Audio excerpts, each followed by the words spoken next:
여러분, 하나님께서 창조하신 다음에 노아에게 구원을 주신 다음에 그리고 이후에 아브라함을 믿음의 조상으로 선택하신 다음에 하나님이 주신 약속의 말씀이 있는데요. 창조 후에 주신 말씀이 무엇이냐면 함께 같이 읽어보도록 하겠습니다. 하나님이 그들에게 복을 주시며 하나님이 그들에게 이르시되 생육하고 번성하여 땅에 충만하라. 땅을 정복하라. 바다의 물고기와 하늘의 새와 땅에 움직이는 모든 생물을 다스리라 하시니라. 아멘. 창조하시면서 하나님이 첫 번째로 주셨던 말씀이 무엇이냐면 생육하고 번성하고 땅에 충만하라. 내가 너희를 창조했으니 이제는 하나님을 경외하며 이 땅을 충만하게, 이 땅을 정복하고 이 땅을 다스리며 이 땅을 살아가라 말씀해 주신 것입니다. 그리고 물로 심판하신 다음에 노아를 통하여 제2의 아담이라 할 수 있는 노아를 통하여 무지개 언약을 맺으시면서 주신 말씀이 있는데 우리 함께 같이 읽도록 하겠습니다.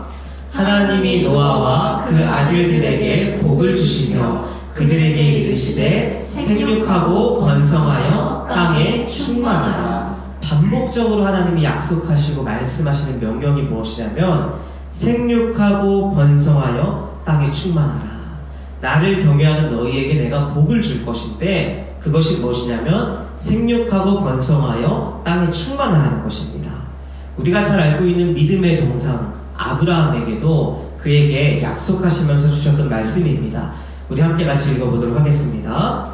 내 자손을 하늘의 별과 같이 번성하게 하며 이 모든 땅을 내 자손에게 주리니 내 자손으로 말미암아 천하 만민이 복을 받으리라. 아멘. 마찬가지죠. 여러분, 하나님은요 창세기 1장, 9장 또한 26장 반복해서 약속하시는 말씀이 무엇이냐면 생육하고 번성하고 땅에 충만하라. 그게 무엇이냐면 하나님을 경외하는 마음을 가지고 하나님이 지으신 이 땅 가운데 충만하게 임하라는 것입니다. 우리끼리 모여있는 것이 아니라 성교적 명령을 가지고 세상으로 뻗어나가는 것이 하나님이 궁극적으로 우리에게 주신 명령의 말씀입니다. 여러분, 주신교회도요 장애인들을 위해 뻗어나간 교회이죠. 교회에 장애인들이 오기 힘들다면 장애인이 있는 곳으로 우리가 나아가자 해서 발달센터를 지으며 그들의 공간을 교회의 공간으로 함께 사용하고 있는 신학적 용어로 미셔널 처치라고 합니다. 이 미셔널, 선교적 처치, 교회라고 이야기할 수 있는 것인데 실은 이 미셔널 처치라는 표현 자체도 좀 모순이 있습니다. 선교적 교회가 아니라 그냥 교회가 원래 선교적인 거예요.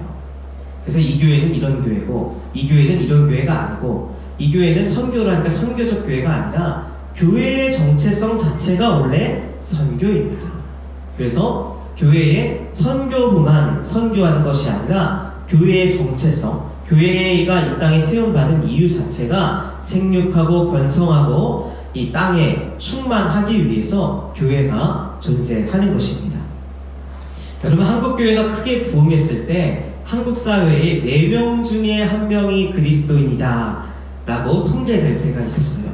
제가 청년 때였는데 지나가는 사람들 4명 중에 1명이 그리스도인이라고 생각하니까 되게 마음이 따뜻해지더라고요.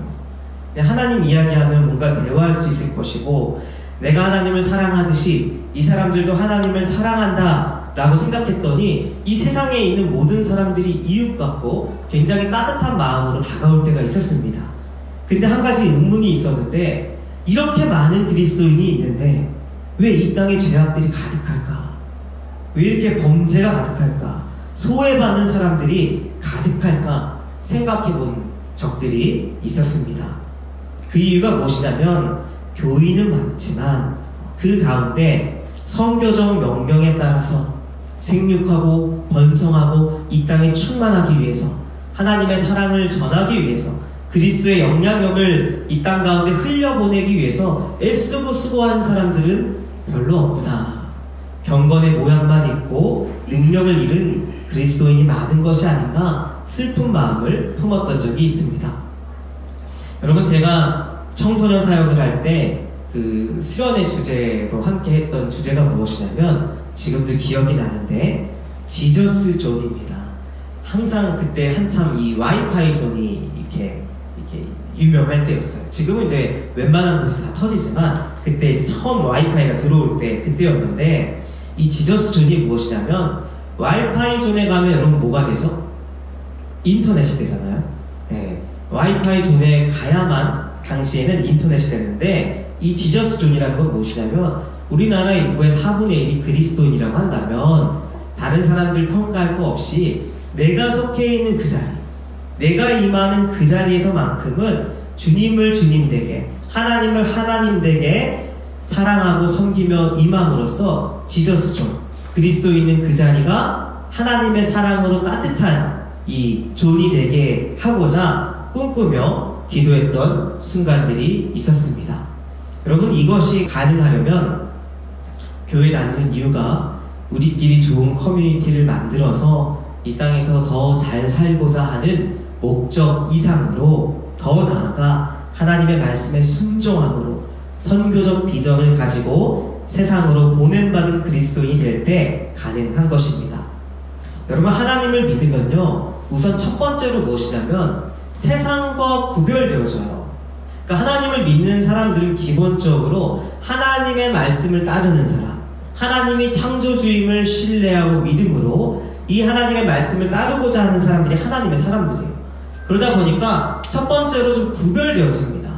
교회로 나오고 세상에 제약된 것들을 꺼려하며 교회에서만큼은 하나님의 뜻대로 살고자 하는 몸부림과 하나님의 은혜를 사모하며 교회로 모이는 거죠. 근데 이 교회로 모였어요.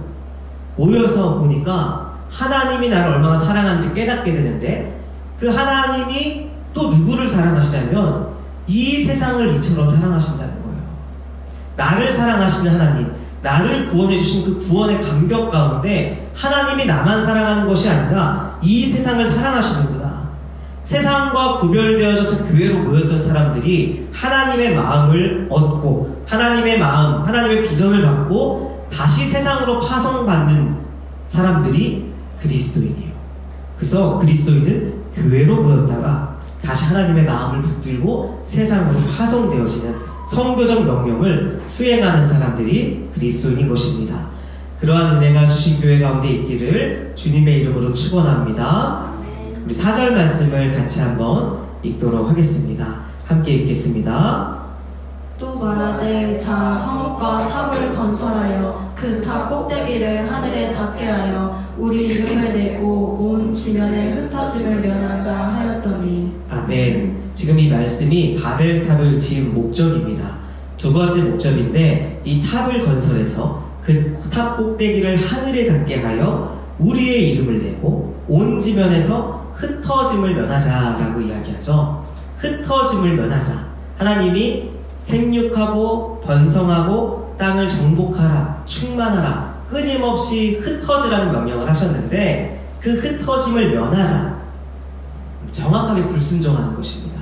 이 퀘셰트, 무지개의 언약을 기억하지 못하고 그 후손들이 기억하지 못하고 선교적 명령을 신뢰하지 못하고 우리끼리 모여 우리의 이름을 내자고 하는 것이 바벨탑 사건입니다.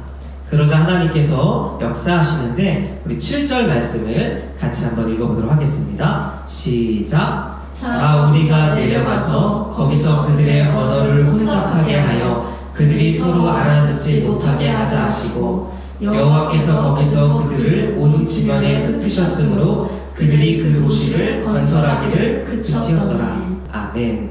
그러자 하나님께서 언어를 혼잡하게 하셨다고 하죠. 여러분, 사람이 하나님의 형상을 따라 지음받았다고 할 때에 가장 대표적인 게 무엇이냐면 동물과 다른 하나가 무엇이죠? 생각하고 말하는 거예요. 동물도 신호 정도 보내죠. 하지만 생각하고 말하진 않아요. 생각하고 이성적으로 지정의를 가지고 행동할 수 있는 것은 오직 사람뿐입니다. 근데 그 언어를 가지고 그 언어, 사람됨을 흩으신 거예요. 그 이유가 무엇이냐면 여기서 말하는 언어란 단어가 이 히브리어로 다바르입니다. 이 다바르는 말이라고 번역하기도 하고 사건이라고 번역하기도 하고 또 뭐 일로도 번역하기도 하더라고요. 그러니까 이게 어떤 의미냐면 이 다바르는 말을 통해서 일이 일어나거나 사건이 일어난다는 의미인 거예요.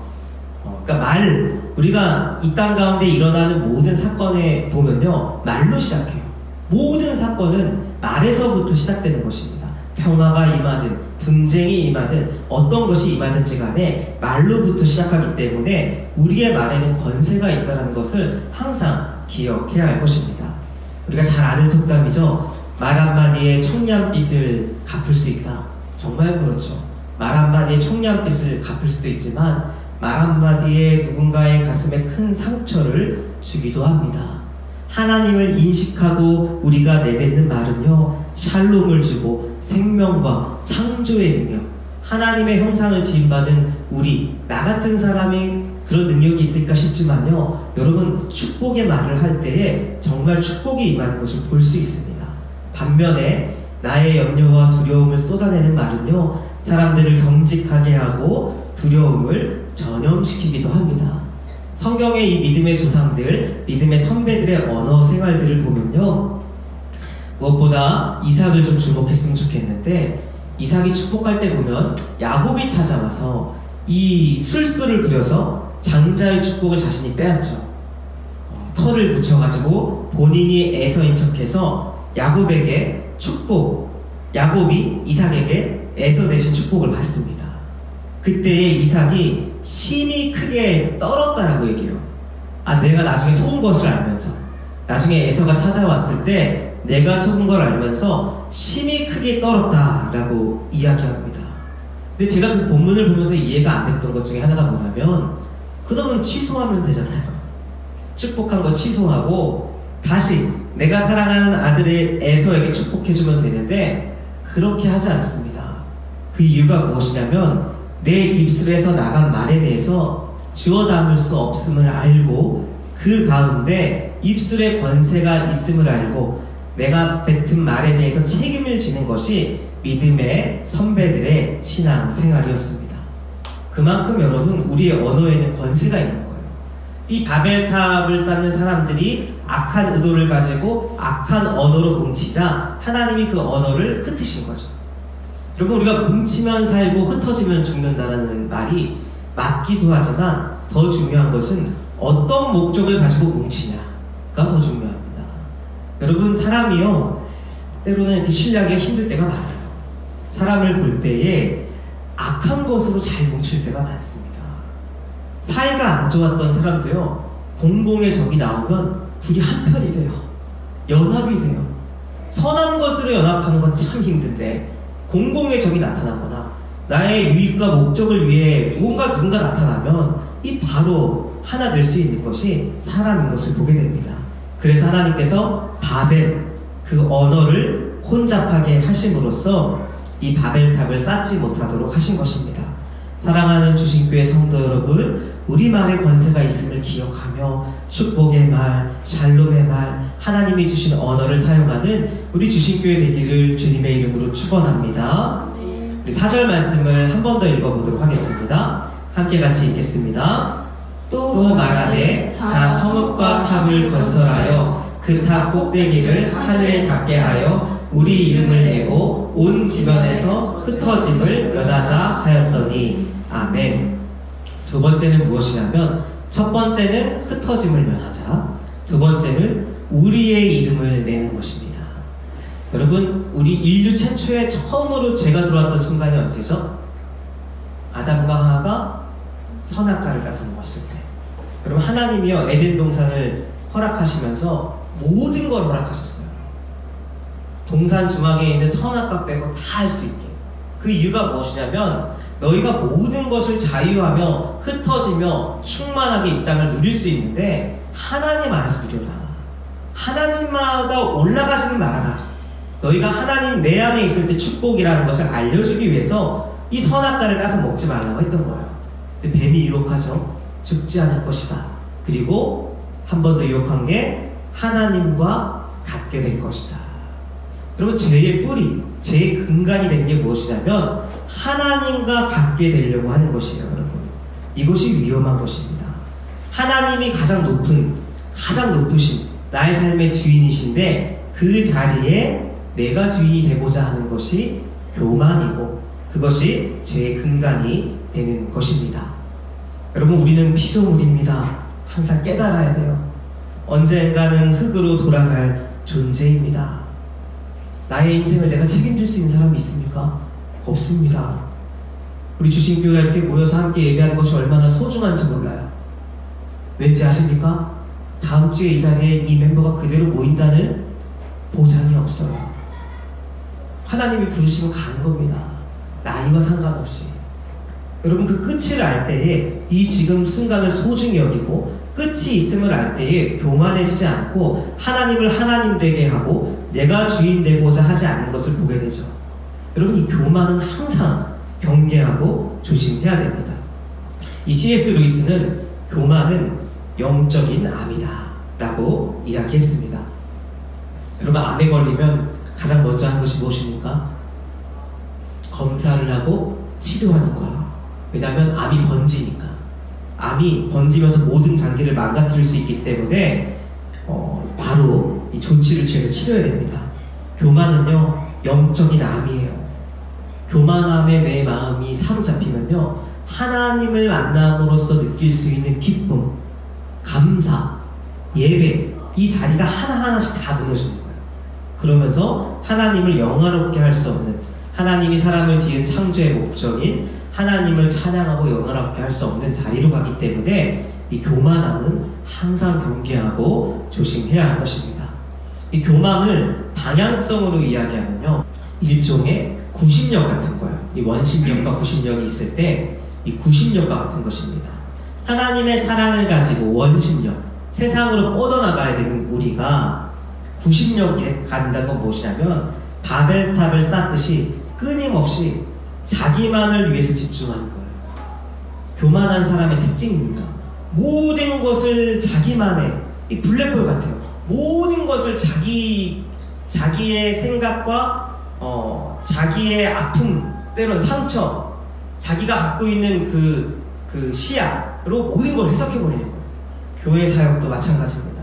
나한테 유익이 되냐, 안 되냐, 성도의 교제도 마찬가지입니다.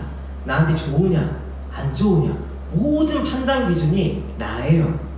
물론 여러분, 나를 지울 수는 없어요. 근데 하나님 안에서 나를 생각하는 것이 아니라 내가 주인 되어서 자기중심적으로 생각하는 것이 이 교만입니다. 저는 실은 목회를 하면서 저도 이제 교만하고 항상 겸손해야겠다라고 고백하고 하나님 은혜 없이 살아갈 수 없는 존재이지만 때로는 교만한 성도들을 만나면요, 숨이 확 막혀요. 숨이 막힙니다. 왜냐면 언제 칼을 들이댈지 몰라요. 밑 빠진 독에 물 붓기 같은 심정이에요. 사랑을 주고 끊임없이 주었는데, 교만한 자에게 사랑을 주고 끊임없이 주면 사랑의 열매가 맺어야 되잖아요. 근데 그렇지 않은 경우들을 너무 많이 봐요. 그리고 오히려 힘들 때가 있습니다. 형식적으로 대하게 될 때가 있고 온 마음 다해 사랑하기가 어려울 때가 있어요. 100의 사랑을 주다가 한 번 잘못하면 어떻게 될까요? 그 사람이 어떻게 이해할까요? 교만한 사람이, 이 사람은 나에게 100의 사랑을 줬는데 한 번 잘못한, 그래도 뭐 99의 사랑을 준 사람이구나 라고 생각하면 좋겠지만 그렇지 않아요.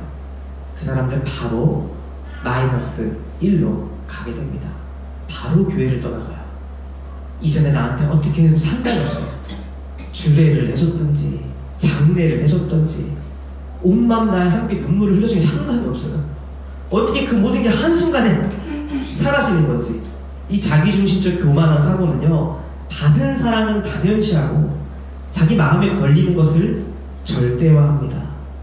여러분, 그렇게 되면 사랑의 열매가 맺지 않아요. 여러분, 사랑받는 사람들의 특징이 있죠. 그게 뭐냐면 사랑을 많이 받는 사람들만이 나타나는 열매가 있어요. 근데 교만하게 사랑하는 사람은 무엇보다도 자기 자신을 스스로가 존중하고 사랑하지 않습니다. 그러다 보니까 열매 맺지가 않게 되는 경우가 많죠. 교회 공동체가 어렵다고 떠나가지만 실은 그 사람이 간 그 공동체 떠나간 그 공동체가 또다시 어려움에 빠질 뿐입니다. 교만이 그렇게 무서운 것입니다. 교만은 심리적으로 볼 때는요, 열등감과 우월감으로 나눌 수 있습니다. 열등감은 자기를 남보다 못하거나 무가치한 인간으로 낮추고 평가하는 그러한 감정이고, 우월감은 자기 자신이 다른 사람보다 훌륭하고 월등히 낫다라는 잘난 사람이라고 느끼는 감정 중에 하나입니다. 근데 얼핏 보면은 교만이라고 할 때 우월감은 교만 같은데 열등감은 교만한 것이 아니라 한편으로는 겸손처럼 포장되는 경우도 있어요. 겸손함으로 비춰지는 경우도 있는데, 실은 열등감과 우월감은 항상 함께 같이 다닙니다. 우월감 밑에 깔려있는 것이 열등감, 열등감은 또 다른 우월감의 하나의 이름입니다. 동전의 양면 같은 것이죠. 여러분, 우월감이 있는 사람들이 세상에 표출하는 대표적인 형태가 갑질이에요. 갑질. 이게 이제 자기보다 약해 보이는 사람에게 함부로 막 대하는 겁니다. 내가 누군지 알아? 많이 나오죠, 드라마에. 내가 누군지 알아? 왜 이렇게 얘기할까요? 내가 누군지 알아. 상대가 나를 모르고 상대가 나를 무시했다고 생각하니까 흥분해가지고 내가 누군지 알아? 외치는 것입니다. 근데 그 뿌리를 자세히 보면요, 자기 자신도 자기가 별거 아닌 존재라고 생각하는 사람들이 그렇게 외치는 거예요. 예를 들어서 바다같이 넉넉한 사람에게 그냥 지나가던 사람이 넌 참 부족한 사람이야 라고 이야기하면 그저 씩 웃고 넘어갈 수 있죠. 왜냐면은 뭐 그 사람의 말이 크게 영향을 받는 것이 아닙니다. 그 사람의 말 한마디에 내가 흥분할 필요도 없는 거죠. 하지만 부족한 사람에게 부족하다고 한다면 그때 흥분하고 화가 나는 것입니다.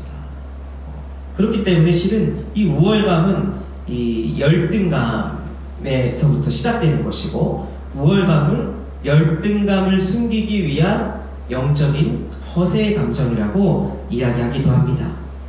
열등감은 하나님을 신뢰하지 못함으로 자신을 낮게 평가하는 교만이고, 우월감은 하나님을 신뢰하지 못함으로 자신을 높게 평가하는 교만의 형태입니다. 교만은 패망의 선봉이고 거만한 마음은 넘어짐의 앞잡이라고 했습니다. 사랑하는 주신교회 성도 여러분, 사단이 가장 잘 사용하는 방법이 교만한 마음이에요.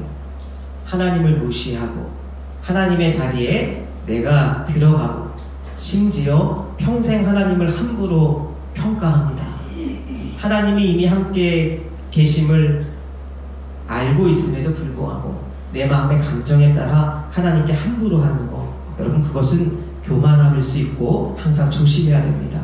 교만하지 않기 위해서 우리가 해야 하는 것이 무엇이냐면, 열등감과 우월감과 바로 연결된 것이 무엇이냐면 자존감이에요. 여러분, 우리의 자존감이 높아질 때 실은 꼭 상대적인 건 아니지만 하나님 안에서 나의 자존감이 높아질 때 교만함이 사라지는 것을 보게 됩니다. 전능하신 하나님을 내가 진심으로 아바 아버지라 부를 수 있구나. 나같이 죄악된 사람을 위하여 예수 그리스도께서 십자가에 못 박혀 죽으셨구나. 창조주가 나를 위해 죽으셨구나. 내가 이 세상에서는 때로는 비난을 당하고 때로는 스스로가 보잘것없이 연약한 존재라고 여길 수 있지만 하나님이 나를 그렇게 보시지 않는구나. 나를 자녀 삼아주시고 나를 위해 십자가에 못 박혀 죽으셨다라는 이 복음의 사건이 나에게 믿어질 때 교만함이 사라지고 겸손한 마음으로 주님을 따라갈 수 있게 되는 것입니다. 그러한 우리 주신교회 되기를 주님의 이름으로 축원합니다. 마지막으로 미가서 6장 8절 하반절 말씀을 함께 같이 읽도록 하겠습니다. 여호와께서 내게 구하시는 것은 오직 정의를 행하며 인자를 사랑하며 겸손하게 내 하나님과 함께 행하는 것이 아니냐. 아멘. 하나님께서 우리에게 구하는 것은 오직 정의, 하나님의 말씀을 사랑하고 그 말씀을 따르고자 순종하고자 열심을 다하고 하나님을 사랑하고 그 가운데 겸손한 마음으로 주님과 동행하는 것이 아니냐 말씀하십니다. 사랑하는 주신교회 여러분, 하나님을 전심으로 사랑할 수 있기 바랍니다. 그때 하나님이 주시는 놀라운 복이 임할 것이고, 사단이 우리를 시험하는 교만함을 내려놓고 겸손함으로 주와 동행하며 샬롬을 느끼는 복된 인생 되기를 주님의 이름으로 축원합니다.